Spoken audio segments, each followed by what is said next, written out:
already discussed in the last class what is radiation. Basically radiation is defined as the mode of heat transfer, यानी in which we transfer the energy across a system boundary by means of an electromagnetic mechanism which is caused slowly by a temperature difference. Basically heat transfer क्या है students? Heat transfer एक particular process है और mode of heat transfer है, एक mode है जिसके अंदर हम क्या करते हैं with the help of electromagnetic wave या इलेक्ट्रोमैग्नेटिक मैकेनिज्म बोल सकते हैं उसको, उसके थ्रू क्या करते हैं हीट ट्रांसफ़र करते हैं एक ऑब्जेक्ट से दूसरे ऑब्जेक्ट के लिए। ठीक है, तो इसके लिए जो रेस्पॉन्सिबल कंपोनेंट है दैट इज योर टेम्परेचर। जब दो ऑब्जेक्ट के बीच में suppose this is your son, अगर सन से हमारे पास जो भी रेडिएशंस आ रहे हैं वो बच्चों किस फॉर्म में आ रहे हैं? सारे के सारे इलेक्ट्रोमैग्नेटिक वेव के फॉर्म में आ रहे हैं, यानी सारी की सारी ये जो वेव्स आ रही हैं these are your electromagnetic waves that is emitting out from the sun. ये बच्चों सन से इमिट होके आती हैं और इनकी खासियत ये होती है कि इलेक्ट्रोमैग्नेटिक वेव को रन करने के लिए या मूव करने के लिए किसी पर्टिकुलर मीडियम की आवश्यकता नहीं होती है। ठीक है, तो रेडिएशन में आपको 2 पॉइंट याद रखने हैं। एक तो जो भी हीट ट्रांसफ़र अकर होगा, ठीक है, ये आपकी अर्थ की सरफेस मान के चलिए, ये अर्थ की सरफेस है, तो बच्चों जो भी हीट ट्रांसफ़र होगा आपका, अगर हम बात करते हैं from the sun to the earth, that will take place due to the radiation. और रेडिएशन कैसे चलती है? रेडिएशन जो वेव होती हैं वो इलेक्ट्रोमैग्नेटिक वेव होती हैं, उनको मूव करने के लिए किसी पर्टिकुलर मीडियम की आवश्यकता नहीं होती है। ठीक है, तो ये हम आसानी से डिफाइन कर सकते हैं व्हाट इज़ रेडिएशन, रेडिएशन क्या है, ठीक है, और ये क्यों अकर होता है। ठीक है, तो फर्स्ट पॉइंट में that we have already discussed. Next आता है बच्चों हीट एंड मास ट्रांसफ़र। तो अगर हम बात करते हैं कुछ टर्मिनोलॉजी जो हम यूटिलाइज करते हैं, जैसे हीट ट्रांसफ़र होगा किसी भी पर्टिकुलर सिस्टम के अंदर या एक बॉडी से दूसरे बॉडी में अगर बच्चों हीट ट्रांसफ़र हो रहा है, जैसे बॉडी नंबर 1 और दिस इज और बॉडी नंबर 2, तो बॉडी नंबर 1 से बॉडी नंबर 2 में अगर मान के चलिए there is the interaction of the heat का इंटरेक्शन हो रहा है स्टूडेंट्स, तो दैट की जो नेसेसिटी कंडीशन है that is T1 should be higher than T2, यानी T1 क्या है temperature of this body number 1 और T2 क्या है temperature of the body number 2।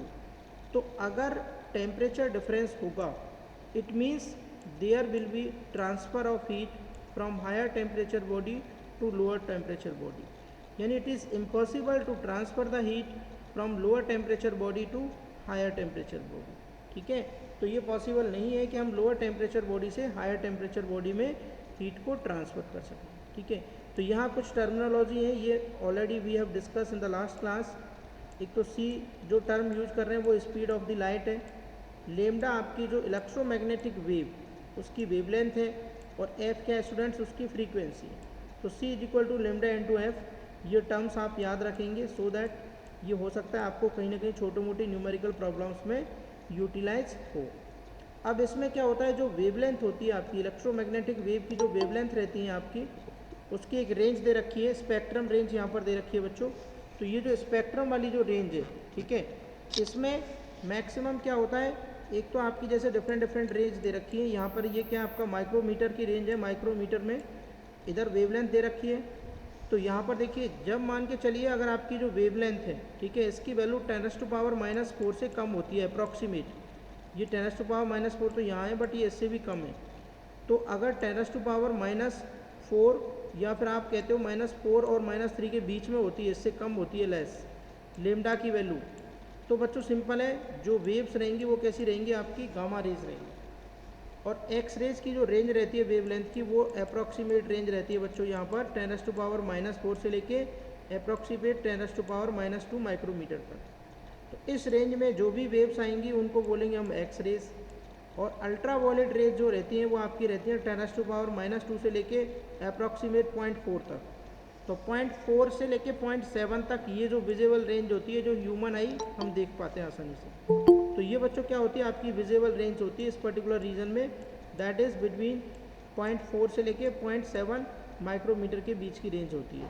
और ये किसके अंडर आती है? ये थर्मल रेडिएशन के अंदर आती है, या फिर हम बोल सकते हैं इसके बाद जो रेंज आती है ये है आपकी इंफ्रारेड रेंज, जो आपकी 0.7 से लेके अप्रॉक्सीमेट 10⁻² माइक्रोमीटर तक होती है। और फिर इसके बाद अगर आपकी वेवलेंथ बढ़ती है तो ये बच्चों चली जाती है माइक्रोवेव में।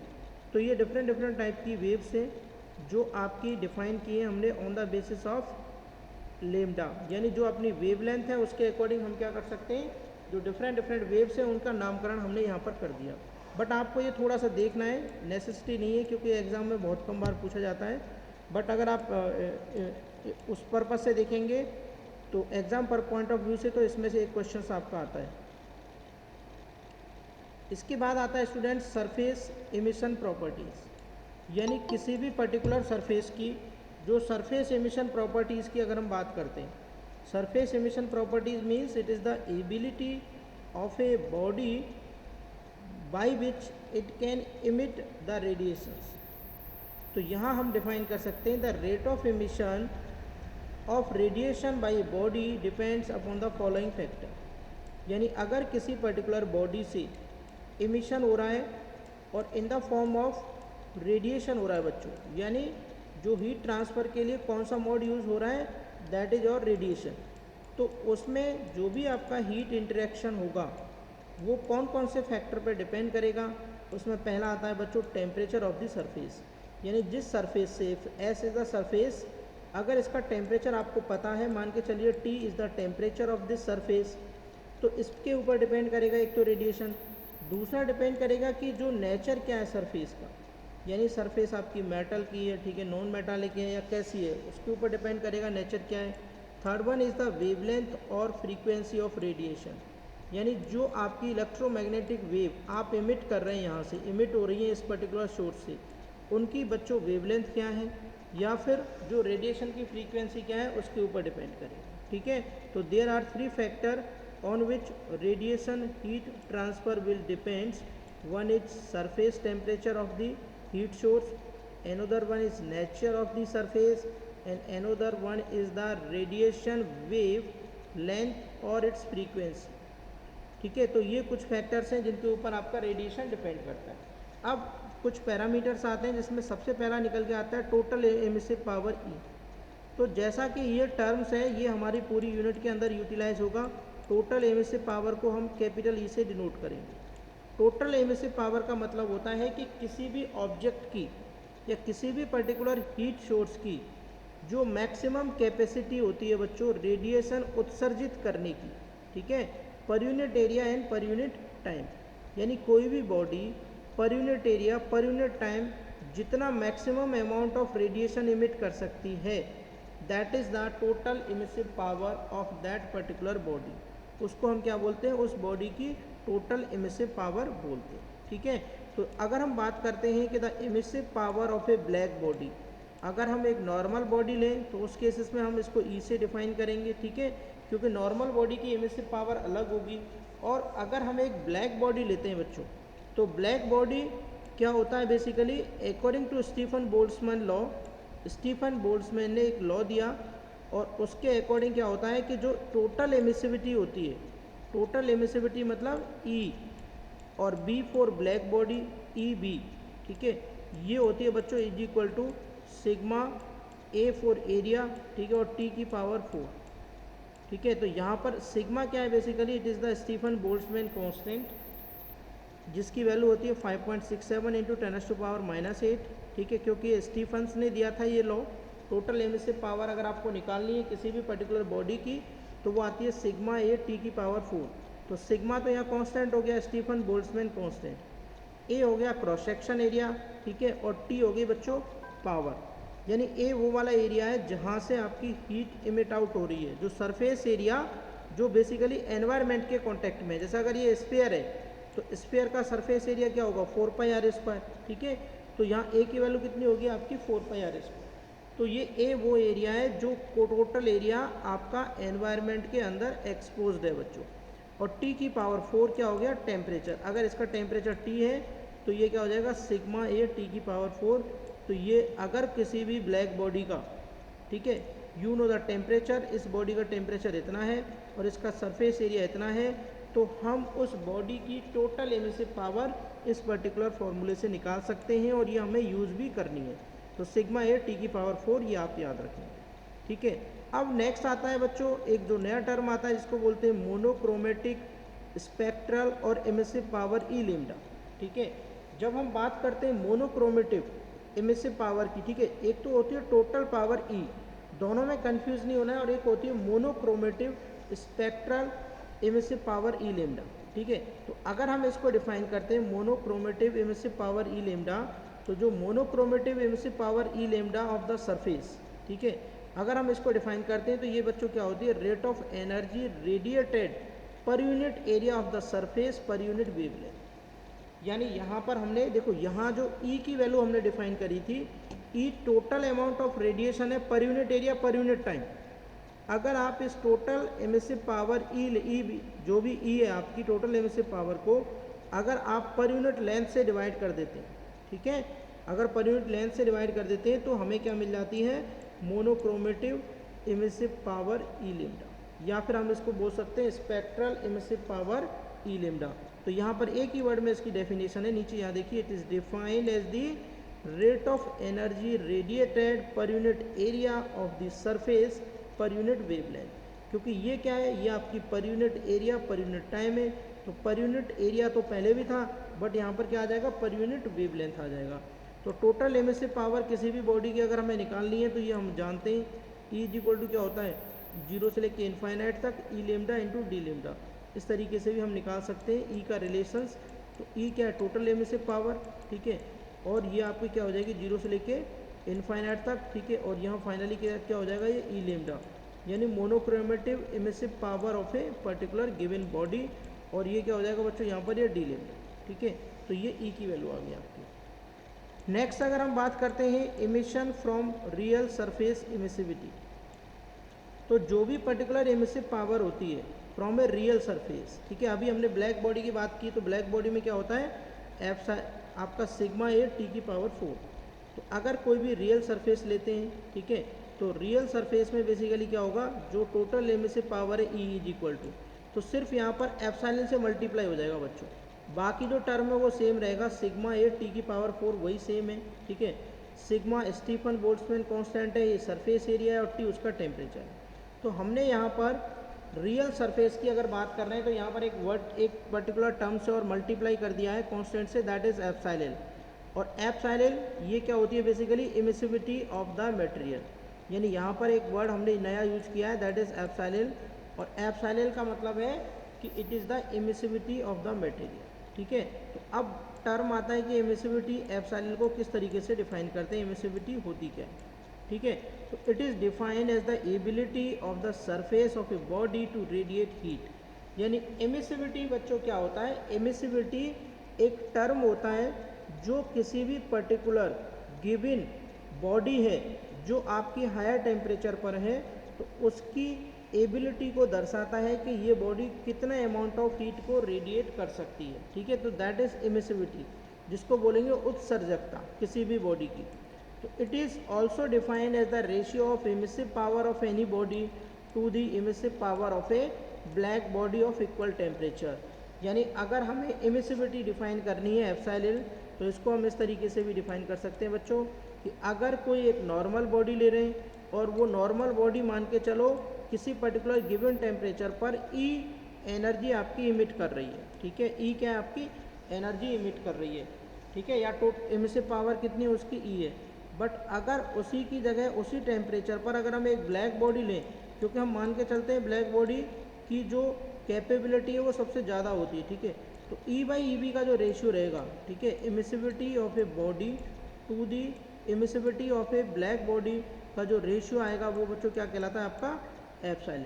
ठीक है, इसको हम क्या बोलते हैं, epsilon emissivity. It's value varies for different substances ranging from 0 to 1। यानी जो एप्सिलॉन की वैल्यू है वो आपकी अलग अलग सब्सटेंस के लिए बच्चों 0 से लेके 1 के बीच में होती है। जैसे अगर कोई ब्लैक बॉडी है तो ब्लैक बॉडी के लिए एप्सिलॉन क्या होता है, 1 होता है। अगर 1 यहाँ पर पुटअप कर देंगे तो ई बराबर क्या हो जाएगा, ई भी हो जाएगा। ठीक है, तो दोनों क्या हो जाएंगे आपके equal. For a white body surface epsilon क्या होता है, 0 होता है। ठीक है, for a grey body it lies between 0 and 1 और इट में very with temperature over wavelength. ठीक है, तो ये आपकी क्या कर सकती है, चेंज कर सकती है with respect to wavelength. Next है आपका इंटेंसिटी ऑफ रेडिएशन। ठीक है, इंटेंसिटी ऑफ रेडिएशन के लिए हम आई वर्ड यूज करेंगे यहाँ पर। यानी इंटेंसिटी क्या होती है, जो भी पर्टिकुलर रेडिएटेड वेव है उनकी तीव्रता, उसको बोलेंगे बच्चों इंटेंसिटी ऑफ रेडिएशन। ठीक है, नेक्स्ट आता है आपका रेडियोसिटी, जिसको हम जे से डिनोट करते हैं। रेडियोसिटी बेसिकली क्या है, it is the total amount of radiant energy leaving a surface. यानी किसी भी पर्टिकुलर सरफेस से जितना amount of radiant energy release हो रही है, ठीक है, तो that is known as radiosity of that particular surface.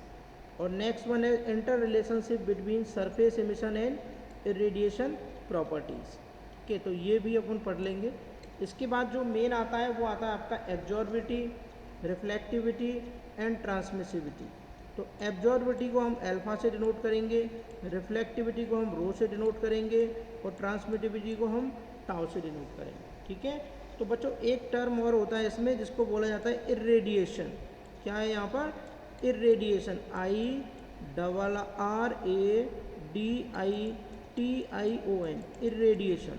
तो अगर हम बच्चों यहाँ पर इर्रेडिएशन को डिफाइन करते हैं तो इर्रेडिएशन क्या होता है, when incident radiation G also called irradiation, जो टोटल, जैसे मान के चलो कोई सरफेस है, इस सरफेस पर यहाँ पर कोई पर्टिकुलर सोर्स है आपका, ठीक है, इस सोर्स से रेडिएशन आ रहे हैं, इस सोर्स से जो टोटल रेडिएशन आके यहाँ पर क्या हो रहे हैं, आपतित हो रहे हैं या इंसिडेंट हो रहे हैं, उसी टोटल क्वांटिटी को क्या बोलते हैं, इर्रेडिएशन बोलते हैं। ठीक है, तो it is defined as the total incident radiation on a surface from all direction per unit time per unit area of the surface. यानी इर्रेडिएशन वह क्वांटिटी है रेडिएशन की जिसमें बच्चों क्या होता है, जो टोटल रेडिएशन होता है, ठीक है ना, मतलब टोटल जो रेडिएटिंग कैपेसिटी होती है किसी पर्टिकुलर बॉडी की पर unit time per unit area, ठीक है, तो उसको हम बोलते हैं इर्रेडिएशन। इसको एक्सप्रेस वही करेंगे हम वॉट पर मीटर स्क्वायर में, ठीक है, एंड डिनोटेड बाय जी, और इसका नोटेशन क्या रहेगा, capital G. Impinges on a surface, three things happen, a part is reflected back, ठीक है, a part is transmitted and the remainder is absorb. यानी जैसे ही बच्चों क्या होगा, मान के चलो जी रेडिएशन, जी इर्रेडिएशन इस पे क्या कर रहे हैं, यहाँ पर इंसिडेंट हो रहे हैं, तो जी में से आपने मान के चलिए यहाँ पर कुछ तो एब्जॉर्ब हो जाएंगे, तो जो एब्जॉर्ब हुए उनको मान के चलो आपने A4 एब्जॉर्ब, ठीक है, कुछ क्या होगा बच्चों यहाँ से रिफ्लेक्ट करेंगे, जैसे वो आए थे उसी पर्टिकुलर एंगल पर यहाँ से 90, ये अगर मैं ये पर्टिकुलर वो एंगल करता हूँ तो ये इंसिडेंट एंगल और ये रिफ्लेक्टेड एंगल, ये I और ये क्या हो जाएगा R। ठीक है, तो कुछ रेडिएशन क्या हो जाएंगे, यहाँ से रिफ्लेक्ट हो जाएंगे, मान के चलो जो रिफ्लेक्टेड है वो हो गए GR, और कुछ बच्चों क्या होंगे, ये जो स्लैब आपको जो दिखाई दे रही है, इस स्लैब से अगर मान के चलो ये स्लैब है आपकी, तो ये यहाँ से कुछ ना कुछ पास आउट भी होंगे, मतलब ये इस तरीके से बाहर निकल के भी आएंगे, तो ये क्या कहलाएंगे आपके GT, जो ट्रांसमिटेड होगा। ठीक है, तो ये आपके टर्म्स हैं जो आपको यहाँ पर यूटिलाइज करने हैं। एब्जॉर्बिविटी के लिए अल्फ़ा, रिफ्लेक्टिविटी के लिए रो और ट्रांसमिटिविटी के लिए टाउ। तो ये चीज़ आपकी पता होगी क्लियर। जी क्या आपका रेडिएशन है, जो टोटल रेडिएशन इसके ऊपर क्या हो रहा है, आपतित हो रहा है, ये वो वाली वैल्यू है, ठीक है, रेडिएशन वाली की। तो ये चीज़ I think you will get easily यहाँ पर, और आपको क्लियर हो जाएगी बच्चों। ये इंसिडेंट रेडिएशन है ये वाला, ठीक है, जो जी आपने डिनोट कर रखा है, ये मटेरियल है सरफेस की, ये जैसे ही यहाँ पर आपतित होगा, ये जो पर्टिकुलर पॉइंट है आपको जो दिखाई दे रहा है ये, तो यहाँ पर ये एक पर्टिकुलर एंगल बनाएगा I इसके वर्टिकल के साथ में, तो ये क्या कहलाता है बच्चों, एंगल ऑफ इंसिडेंस, ये कहलाता है आपका एंगल ऑफ इंसिडेंस। तो जिस एंगल पे आया है यही खासियत होती है कि उसी एंगल पर क्या होंगी आपकी, ये वापस जाएंगी। ठीक है, तो I dash is equal to हमने क्या कर दिया R डैश, तो ये एंगल ऑफ रिफ्लेक्शन हो गया, ये एंगल ऑफ इंसिडेंट हो गया। तो I तो ये एंगल यहाँ पर है और R आपका एंगल यहाँ पर। अब ये जितने भी रेडिएशन आपके इसके ऊपर क्या हो रहे हैं, आपतित हो रहे हैं, उनमें से बच्चों कुछ तो ये देखो, ये जो छोटे छोटे एरो बने हुए हैं इसको लिख दिया GA, absorb radiation, right hand side में देखो, और यहाँ से जो कुछ रेडिएशन गए आपके ऊपर की तरफ, इनको बोल दिया रिफ्लेक्टेड रेडिएशन, और ये क्या हो गया आपका GR। और बच्चों जो रेड कलर की जो डॉटेड लाइन आपको दिखाई दे रही है, ये जो लाइन दिखाई दे रही है, ये जो लाइन, इसको हमने बोल दिया यहाँ से ये पर्टिकुलर ट्रांसमिटेड रेडिएशन, यानी GT।